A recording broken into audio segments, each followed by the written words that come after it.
Eu sou um cirurgião e dou aulas há algum tempo.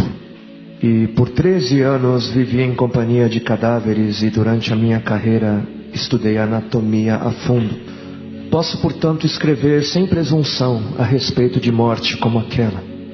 Jesus entrou em agonia no Getsemane e seu suor tornou-se como gotas de sangue a escorrer pela terra. O único evangelista que relata o fato é um médico, Lucas, e o faz com a precisão de um clínico. O suar sangue, ou hematidrose, é um fenômeno raríssimo.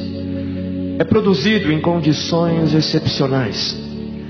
E para provocá-lo é necessário uma fraqueza física, acompanhada de um abatimento moral violento, causado por uma profunda emoção, por um grande medo. O terror, o susto, a angústia terrível de sentir-se carregando todos os pecados dos homens devem ter esmagado Jesus. Tal tensão extrema produz o rompimento das finíssimas veias capilares que estão sob as glândulas sudoríparas, e o sangue se mistura ao suor e se concentra sobre a pele, escorrendo então por todo o corpo até a terra. O corpo dele inteiro havia se tornado negro, porque ele havia suado sangue. Só para os irmãos entenderem qual é o estado de espírito que leva alguém a suar sangue. O terror, o susto, a angústia terrível de sentir-se carregando todos os pecados dos homens devem ter esmagado Jesus. Conhecemos a farsa do processo preparado pelos líderes religiosos, o envio de Jesus a Pilatos e o desempate entre Herodes e Pilatos. Pilatos teve que ceder e então ordenou a flagelação, o chicoteamento de Jesus. Os soldados despojam Jesus, tiram a roupa de Jesus e o prendem pelo pulso a uma coluna do pátio. A flagelação se efetua com tiras de couro múltiplas, sobre as quais são fixadas bolinhas de chumbo e pequenos ossos. Os carrascos devem ter sido 2, um de cada lado e de diferente estatura, e golpeiam com chibatadas a pele já alterada por milhões de microscópicas hemorragias do suor de sangue. A pele se dilacera e se rompe, o sangue espirra. A cada golpe Jesus reage em um sobressalto de dor. As forças se esvaem, um suor frio lhe impregna a fronte, a cabeça gira em uma vertigem de náusea, calafrios lhe correm ao longo das costas. Se não estivesse preso no alto pelos pulsos, cairia em uma poça de sangue. Depois o escárnio da coroação, com longos espinhos mais duros que os de acácia.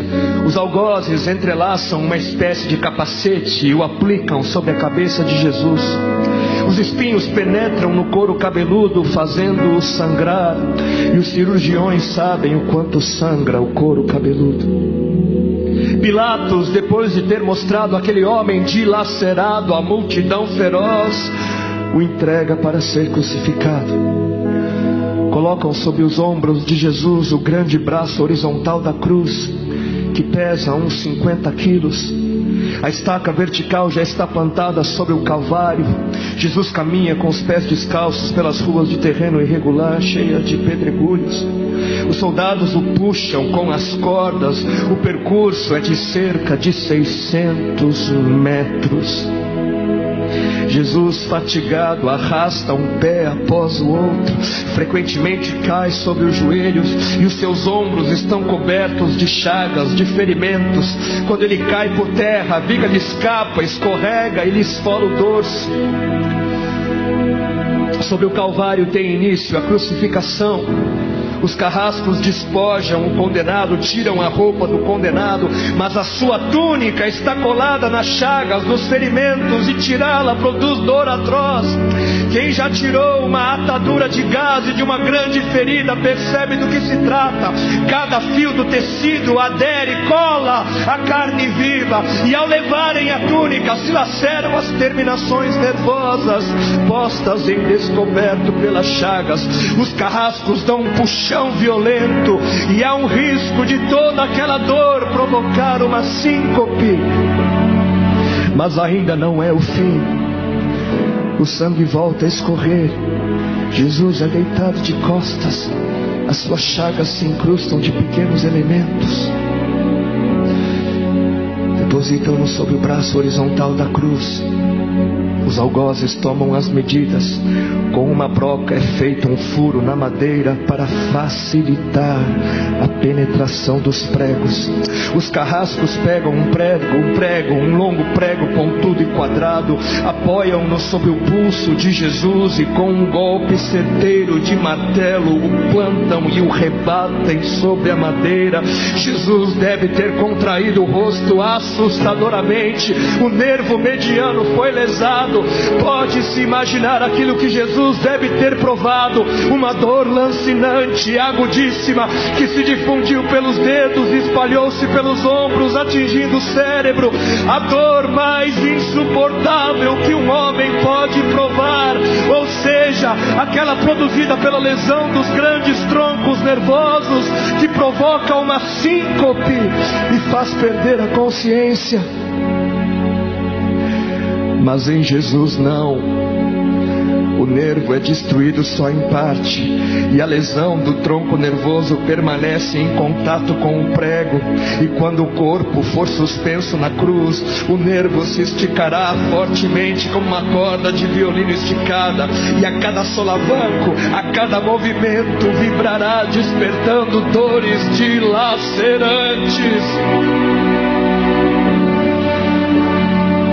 Elevam a Jesus. Os ombros da vítima esfregam dolorosamente sobre a madeira áspera. As pontas cortantes da grande coroa de espinhos penetram o crânio. A cabeça de Jesus inclina-se para a frente, uma vez que o diâmetro da coroa o impede de apoiar-se na madeira. Cada vez que o mártir levanta a cabeça, recomeçam pontadas agudas de dor. Pregam-lhe os pés. Ao meio-dia, Jesus tem sede. Não bebeu desde a tarde anterior e estava desidratado pela perda de tanto sangue. Seu corpo é uma máscara de sangue. A boca está semiaberta e o lábio inferior começa a pender.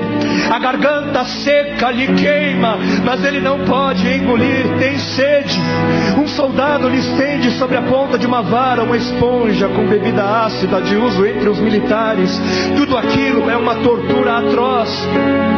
De repente, um estranho fenômeno se produz no corpo de Jesus. Os músculos dos braços se enrijecem em uma contração que vai se acentuando, os bíceps esticados e levantados, os dedos se curvando. É como acontece a alguém ferido de tétano, a isto que os médicos chamam de tetania. Quando os sintomas se generalizam, os músculos do abdômen se enrijecem em ondas imóveis. Em seguida, os músculos entre as costelas, depois os do pescoço e finalmente os músculos respiratórios se enrijecem. A respiração se faz pouco a pouco mais curta. O ar entra, mas não consegue mais sair. Jesus respira com o ápice dos pulmões. Tem sede de ar como um asmático em plena crise. Seu rosto pálido pouco a pouco se torna vermelho, depois se transforma num violeta purpúreo. Jesus é envolvido pela asfixia. Seus pulmões cheios de ar não podem mais esvaziar-se. A fronte está impregnada de suor, os olhos saem fora de órbita. Mas de repente algo acontece. De repente algo acontece. Lentamente, com um esforço sobre-humano, Jesus toma um ponto de apoio sobre o prego dos pés. Ele esforça-se a pequenos golpes, se eleva, aliviando a tração dos braços.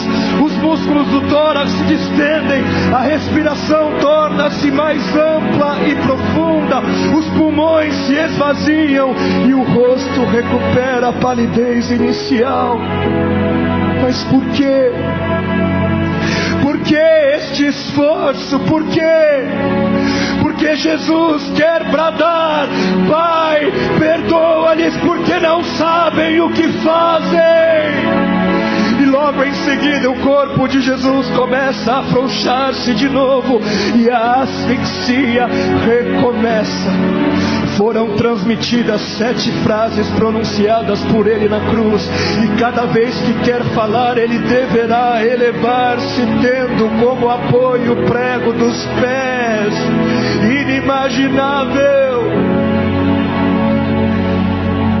Atraídas pelo sangue que ainda escorre e pelo coagulado, enxames de moscas unem ao redor do seu corpo, mas ele não pode enxotá-las. Pouco depois o céu escurece, o sol se esconde, de repente a temperatura diminui, logo serão 3 da tarde, e depois de uma tortura que dura horas e horas, todas as suas dores, toda a sua sede, todas as cãibras, toda a asfixia, todo o latejar dos nervos medianos lhe arrancam um lamento: Deus meu, por que me desamparaste?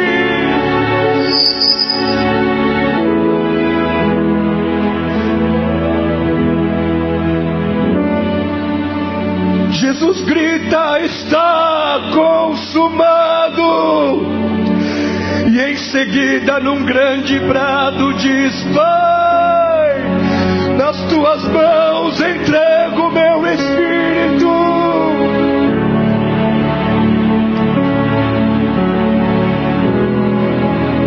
E morreu no meu lugar, e no céu